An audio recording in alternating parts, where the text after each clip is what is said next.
Greetings one and all.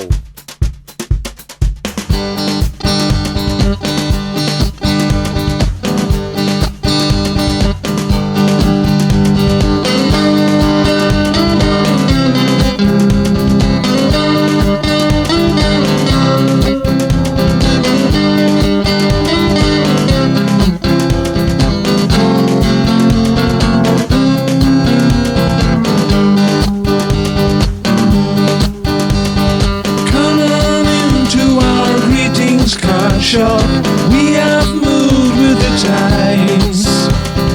We've got all kinds of messages now. Here's our new line.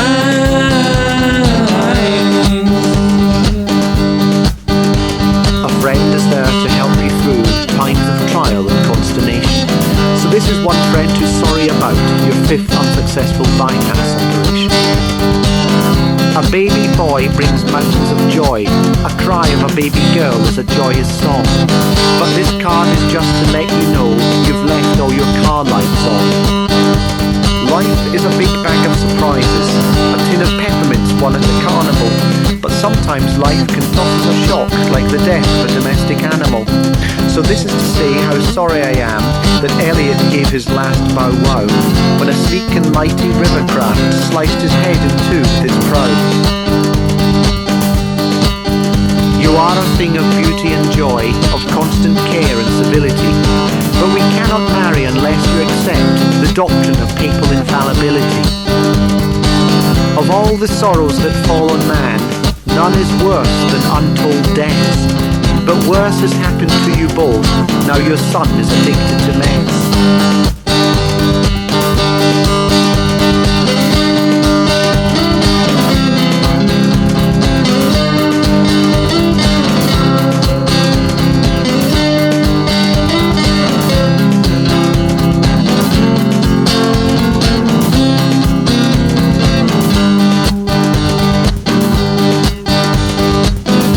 Times of trial and trouble, when difficulties turn to devastation, it's surely no comfort to know you're under arrest for molestation. When pain and illness strikes, one prays to a favourite saint, but you've only yourself to blame for accidentally drinking some paint. Imagine a world full of smiles and laughs and grins. Imagine its people skipping, shouting and bragging. That's why my wife and I are both sad to imagine your 60-year-old face now it's constantly sagging.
Think of the rainforests sitting all empty. Think of the atmosphere soiled like a panty. Think of the ozone torn to shreds, and those baby seals with their concussed heads. 1,000 species disappear around about once a year. 1,000 more are very poorly. Can we stop it? Surely. Our ecosystem's falling down. Falling down, falling down. Our ecosystem's falling down. You're all crazy, let's do something about it.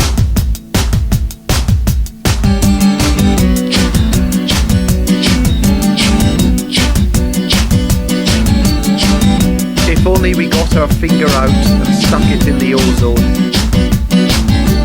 we'd stop our polar ice caps sloshing about unfrozen. There is hope, there is a chance, the earth can be better. If we switch to something like a catalytic converter.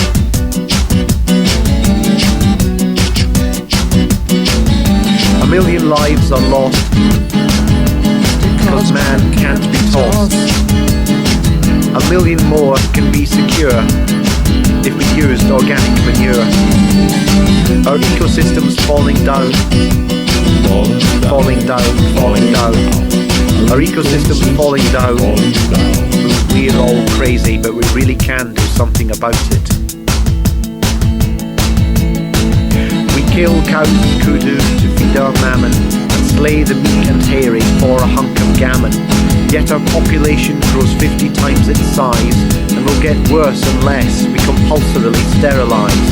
1 billion people from Mal to Mogadishu daily propagate enormous issue.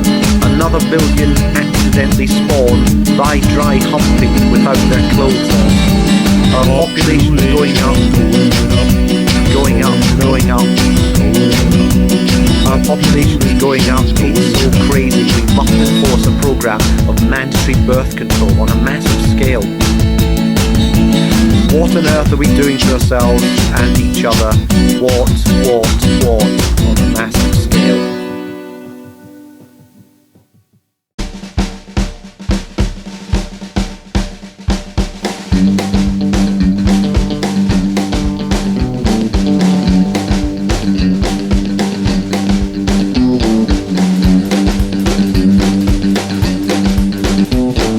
Stay while I report you.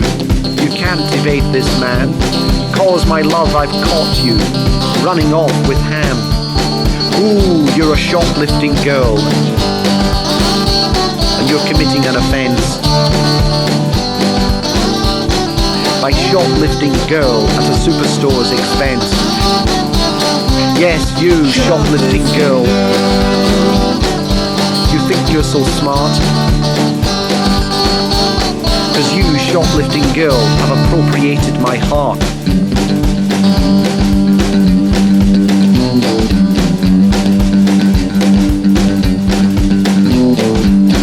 I saw your furtive glances, and though my mind was smote, you took some stupid chances, hiding chops beneath your coat. Ooh, you're a shoplifting girl, and my heart's in your pocket. Yes, you're my shoplifting girl, and I want you to drop it.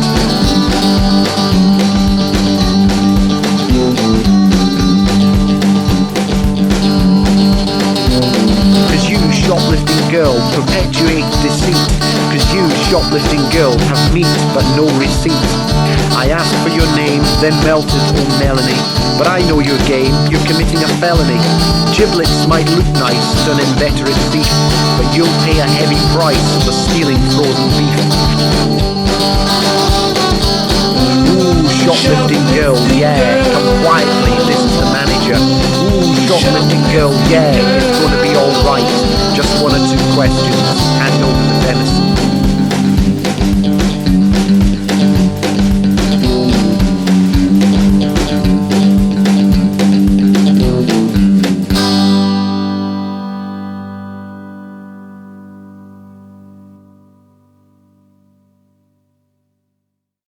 I just wanted to say to you, by way of introductory remarks, that I'm extremely miffed about today's events, and in my quest to try and make you understand the level of my unhappiness, I'm likely to use an awful lot of what we would call violent sexual imagery. You take this, and you put it onto your bird's breasts, and you rub them and squeeze them very, very gently. Yeah. You get her into the sack, you bang her fucking brains out, you make sure that she comes, and you just give her the policy. Yeah, but We're gonna make a contribution to fucking Amnesty International. Go and buy a goat that the whole village can fuck, but you are doing this for me. Malcolm, you're bullying me, and you know I don't know why you're bullying How dare me. you? How dare you? Don't you ever called me a bully. I'm so much worse than that. Cunt! Cunt! Cunt! Cunt! Cunt! Cunt! Let them eat cock. Let them eat cock. Excellent. You win a year's supply of condoms, which in your case is 4. I apologise for Malcolm. Don't apologise to me. Apologise for yourself. So then I'll just tell you to fuck off and yet you're still here. See if he'd asked you to fucking black up, or to give him your PIN number, or to shit yourself. Would you have done that as well? Come the fuck in or fuck the fuck off. Well, I'll come the fuck in. We're in a weird and wonderful world where everything is different. Maybe outside the more ice caps are melting. Maybe there's fucking robots knocking about and Davina McCall's and you folk. Maybe you can download rice. I'll drop a bomb on them. Well, I can't do that, can I? Does that not fit within your purview, Marie Antoinette? Well, listen, why don't you just scuttle off back to fucking Cranford and play around with your tea and your cakes and your fucking horse cocks? Let them eat cock. Let them eat cock. Let them eat cock. Let them eat cock. Cunt! I'm here. I'm there. I'm fucking everywhere. I'm the Eggman. I'm the Eggman. Christ, that baby myself. That was such a fucking faff ass. Hey, keep this boy. Lesson 1. I tell you to fuck off. What do you do? F off. You'll go far. Well, fuck off. Well, fuck off. I've told you to fuck off twice and yet you're still here. He can be really nice. Let them eat cock. He can be really nice. Let them eat cock. He can be really nice. Cunt! Where do you think you are? In some fucking Regency costume drama?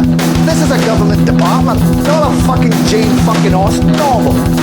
Allow me to pop a jaunty little bonnet on your purview and run out the shit with a lubricated horse cock. How do you think that sounds, huh? How do you think that sounds, huh? Cunt! I'm busy, fuck off. I'm busy, fuck off. I'm busy, fuck off. I've told you to fuck off twice and yet you're still here. Little pigs. Let me come in. Don't worry about the hair on your chinny chin chin. We are through the looking glass now, folks. Fuck me. In the words of the late great Nat King fucking Cole, unforeseeable, that's what you are. Cunt! So what you sounded like? You sounded like a fucking Nazi Julie Andrews. Cunt! I'm busy. Fuck off. Cunt! Don't fucking interrupt me, son. Never. Now, get this into the noggin, right? You breathe a word of this to anyone, you mincing fucking cunt! And I will tear your fucking skin off. I will wear it to your mother's birthday party, and I will rub your nuts up and down her leg whilst whistling Bohemian fucking Rhapsody, right? If this gets into the press, I would know it came from you. Clever. And I would rain down upon you so hard, you'd have to be reassembled by fucking air crash investigators. Now you relax! Get me fucking Brian! If you don't get me fucking Brian, I'm gonna come over there, I'm gonna lock you in a fucking flotation tank and pump it full of sewage until you fucking drown. Not funny. Chris, why do you appear out of nowhere in a building made entirely of glass? I'm a shapeshifter. Or is this the shitting forecast? Let me talk. You need to learn to shut your fucking cave. I'm a shapeshifter. Right. Cunt! Right. Let them eat cock. Fucking dead as well. That fucking texting cow. Give me his number. Which is fucking... Give me the fucking number. I'm saying nothing, Rice. If you don't give me his fucking number, you know what I have to do? I'm gonna have to fucking go to fucking Rice and fucking snap the thumb and forefinger off of every single person I see who I think resembles the kind of wanker that'll be walking around in this day and fucking age of the name like fucking Tim. What does that mean to me? I guess that means that you're standing in the chamber of the House of Commons with your big flappy dick hanging out with a vote for me sticker on there. Walk the fucking line. Let them eat cock. Cunt! Right. How'd your team do at the weekend? All right, yeah, we won. Yeah. Do you want to fucking declare war? So what's the story in Barra fucking More? Don't shoot me here, because I'll shoot you right back. I'll shoot you right through that window. Enough. Fucking enough. Yeah, okay, fuckity bye.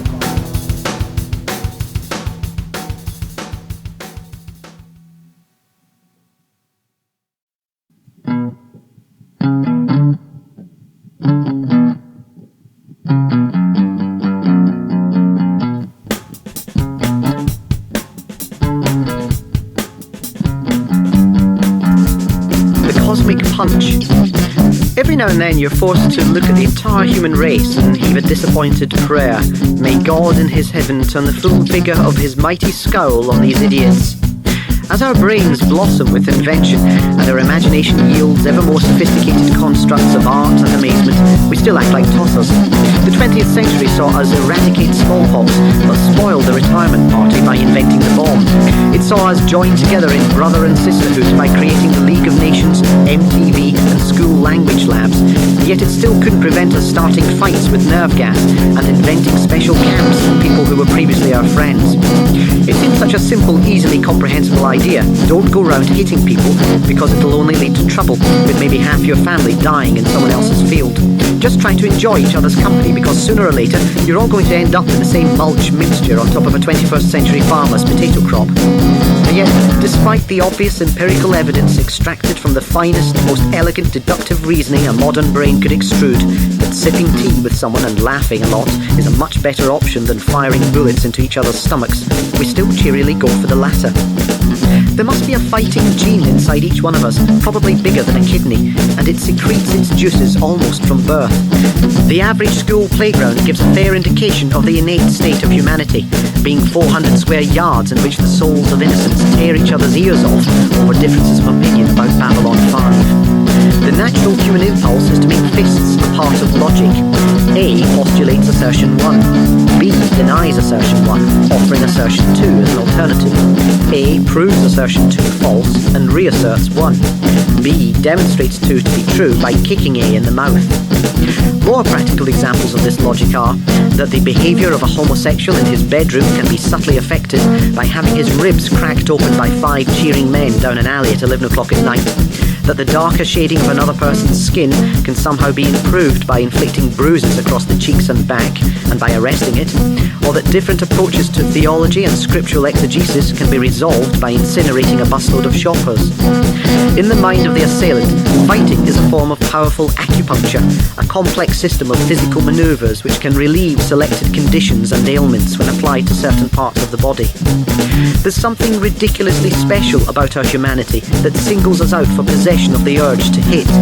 As far as I know, no scientific investigations have shown minerals to be deliberately aggressive or revealed electron fights under microscopes. Clothing and buttercups don't pursue vendettas, nor does gravel or lycra launch unprovoked attacks. Animals get into barneys mainly because they're hungry, but punch for punch, the species most likely to fight like an animal turns out to be the same one that runs hospitals. And it's fun too. Soldiery attracts recruits through the glamorous possibilities of organised brawling. People queue up to join the parade ground and battlefield, excited by hardware and the chance to tear some skin. Along with nobility and patriotism, a military career sucks in a rich blend of stupidity and malice.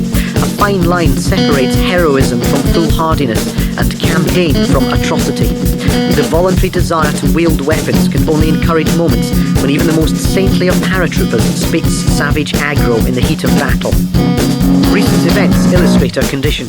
Serbs and Croats enter desired territory, but are propelled past the boundaries of logic and sensory experience, which tells them they've achieved their goals because they're now freely standing in the land they once drooled over from a mountaintop, and adopt a virgin logic telling them they can only start devising a satisfactory legal system and civilized code of economic exchange if they rape a lot of women and bury a lot of men. Rwandan nuns, professing a belief in the practice of neighbourly love, see no conflict between their kindly and sensible theology and hacking fatal slithers off their neighbours' chests.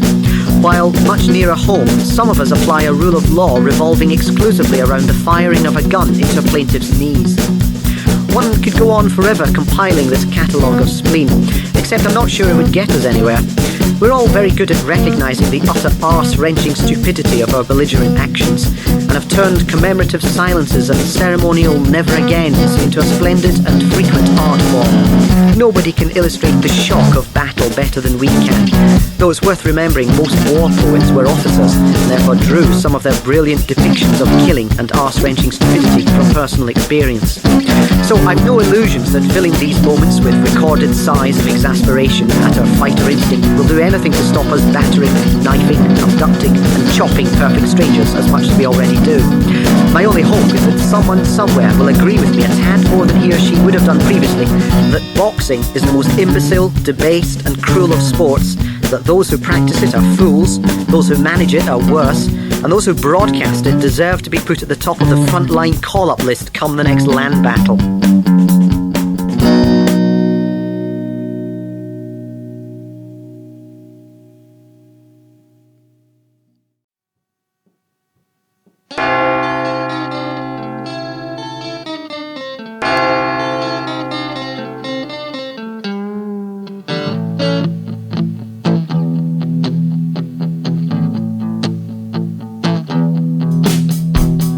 My clergy's done left me, my bishops look confused, I've no sons and daughters, and I've got the papal blues.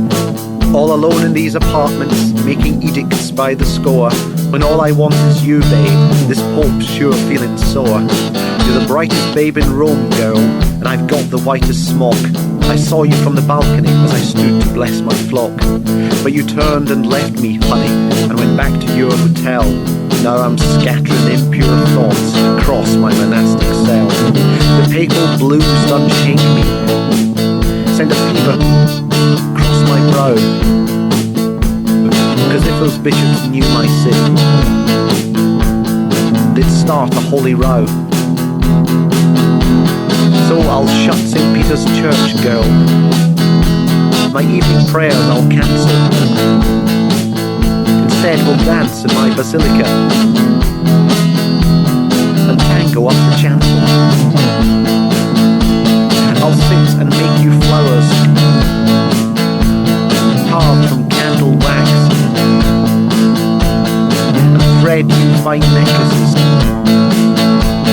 from martyrs' bones and sacks.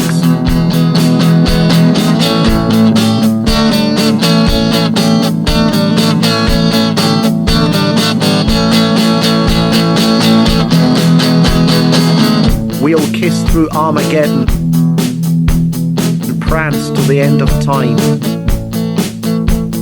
Choose Judgment Day to wed on, and damnation for a fine. I'm celibate, but I'm through with it. I've got enormous papal blues. So get your ass here quickly, girl, and sit on my don'ts and do's. We'll kiss through Armageddon and prance till the end of time. Choose Judgment Day to wed on, damnation for a fine. I'm celibate, but I'm through with it. I've got enormous papal blues. So get your ass here quickly, girl, and sit in my doors and do.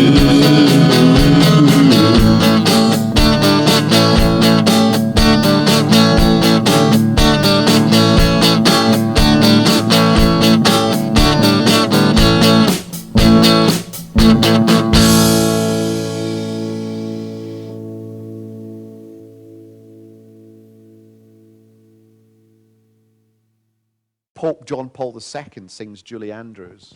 Supergeile Fragilistik, expialidocious. Even though the sound of it is sounding quite atrocious. If you say it loud enough, you think me quite precocious, supergeile, fragilistic, expialid, diddle, diddle. I'm bringing Jamie in.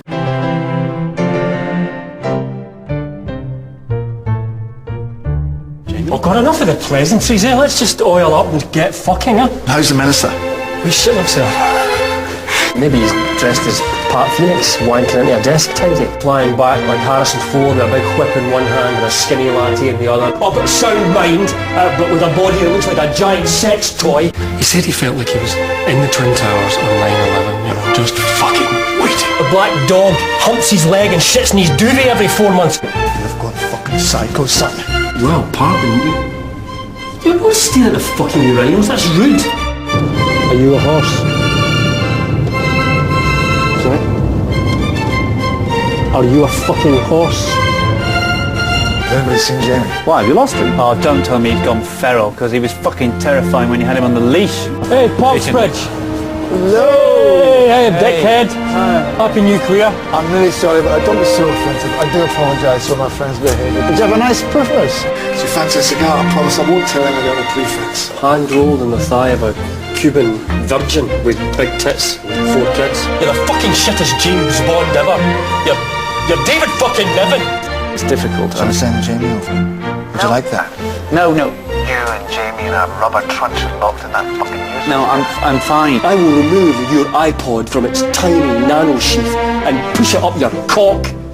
And then I'll plug some speakers up your arse and put it on shuffle with my fucking fist. I tell you, and every time I hear something that I don't like, which will be every time that something comes on, I will skip to the next track by crushing your balls. When I met you this morning, I thought you were the nice Scot.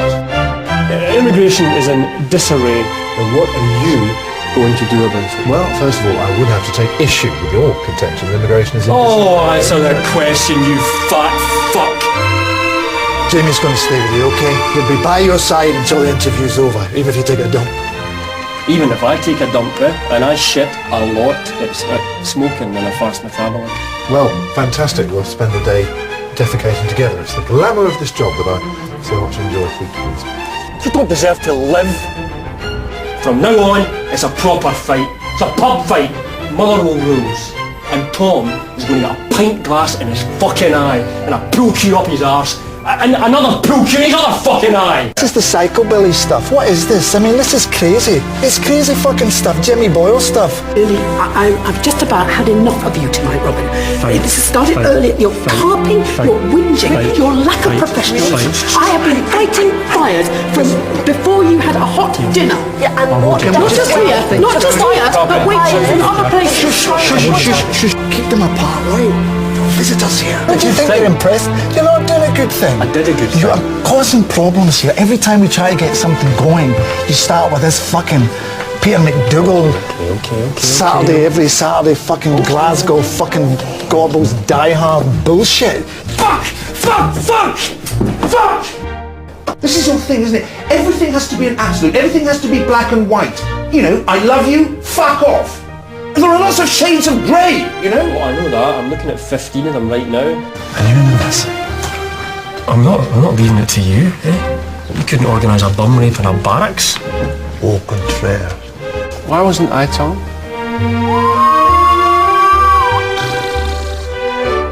It's the sound of you flying out of the loop headfirst into a huge mound of shite. So this whole evening, it's just been a waste of time. Yeah. Got it. Going for a walk. A walk?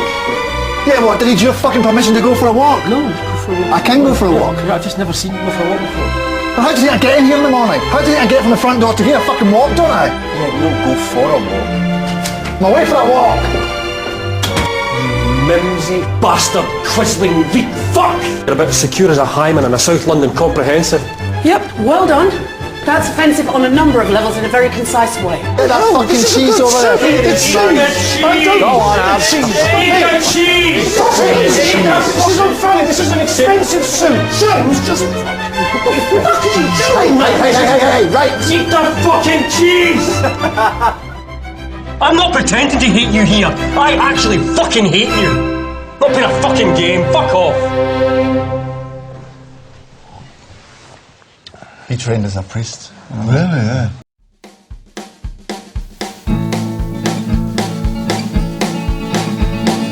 Would you like to blow on some hot potatoes? Cuddle up to history's best debaters. Slide my face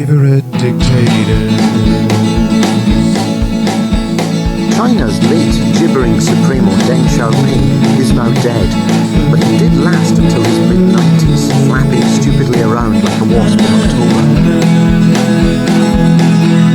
My Favourite Dictators. Margaret Thatcher almost won our submission, though people knew at the time that what she was up to was objectively rubbish. Everyone raised their quibbles about the organised destruction of Britain's manufacturing base, the creation of an underclass big enough to fill 18 centre parks, and the logical inconsistency of saying there was no such thing as society while being enormously keen to release psychopathic schizophrenics back into it. Yet the nation still voted for her in a series of regular involuntary spasms throughout the 80s. My Favourite Dictators.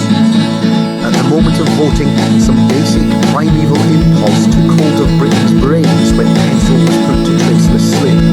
Even Labour MPs were known to go into polling booths on election day and quietly vote themselves out of Parliament. My Favourite Dictators.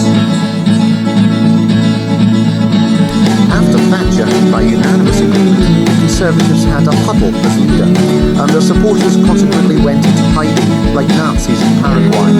Identities were disguised through plastic surgery, and the shame of past misdeeds erased. People like the idea of someone who tells them what to do.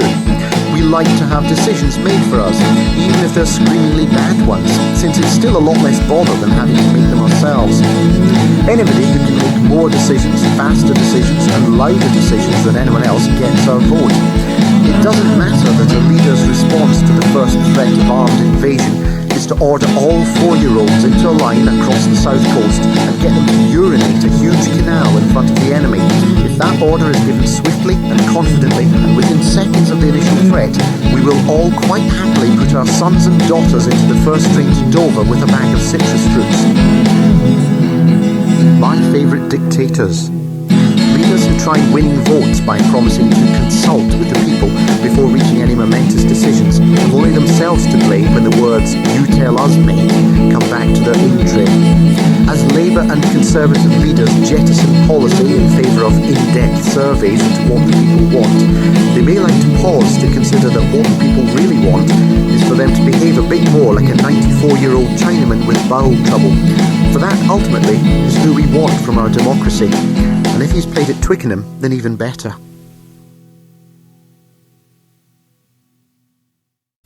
Monster-eyed bugs.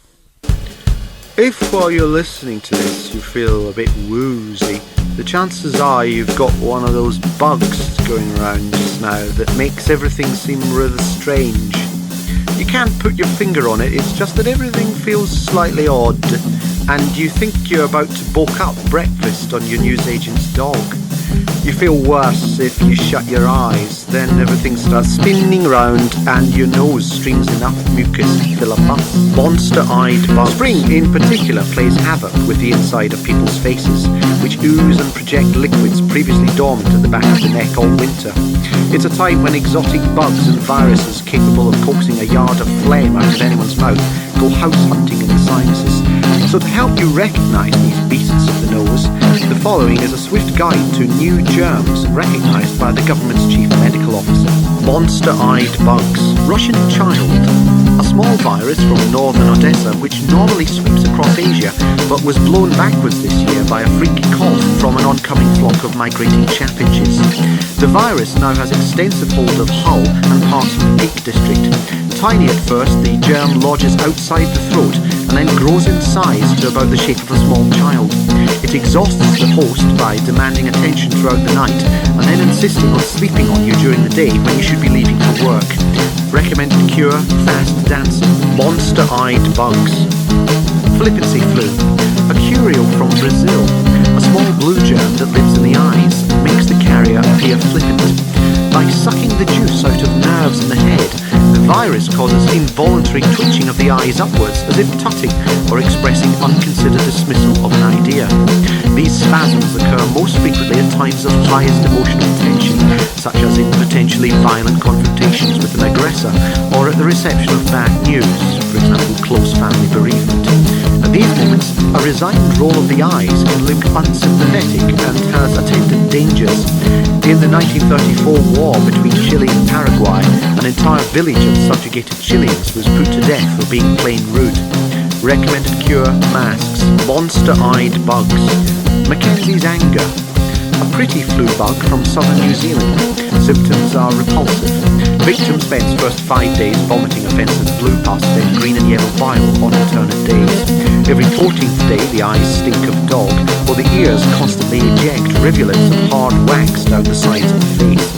Phlegm and mucus gush out of the nose and mouth like honey from a torpedoed hive, while incessant sweating, flatulence and defecating turns the victim into nothing more than a stinking bag of liquefied buttocks. I cannot emphasize too much how important it is you don't catch this bug. Recommended cure, hot lemon drink, but your chances of getting the cup to your mouth before covering it in a coughed up mouthful of clammy lung gag are nil. It's awful, it really is. It's actually better to die than have this virus. Monster-eyed bugs, Belter's distress. A little understood viral infection which causes a streaming nose and sporadic weightlessness. It's thought to be carried by astronauts and their wives. Recommended cure, heavy tissues. Monster-eyed bugs, the wild bug of Wickham. A 14-inch long virus that roamed Buckinghamshire. It escaped 3 years ago from an Amersham Pharmaceuticals laboratory and has since fed off berries and discarded walnuts, and the occasional saucer of evaporated milk put out by kindly Buckinghamshire people. The wild bug of Wickham, despite its sensationless name, is actually quite a placid creature, keeping itself to itself, running away from cars and scooters, living in small family burrows on the banks of the River Misbourne. It's covered in soft fur and performs gentle acrobatics in front of children. However, if you touch this bug, your stomach implodes and empties its contents down the inside of your legs, so keep well away. Recommended cure, firearms. Monster-eyed bugs. Dawson's imposter. A bug which enters the nervous system using deception. It has 15 silver-backed wings which act like a mirror. As the bug enters the victim's body, it uses this mirror cloaking device to scare off approaching antibodies, who rush towards it but then see what looks like thousands of organisms coming straight at them, and so run away. Dawson's imposter can also mimic the sound of a heart, acquire the smell of liver, and distract corpuscles by throwing a high-pitched whine, as if coming from the other side of a blue vein, and then scampering down an open intestine when the other organisms aren't looking. It is one of the most complex single-cell life forms known to man. Recommended cure, not required, it's actually quite harmless. Monster-eyed bugs. A spinning round. Monster-eyed bugs. Monster-eyed A bugs. spinning round. Monster-eyed bugs. Monster-eyed bugs. Monster-eyed bugs. Spinning round. Monster-eyed bugs. Monster-eyed bugs. Recommended cure, security cameras on all entrances.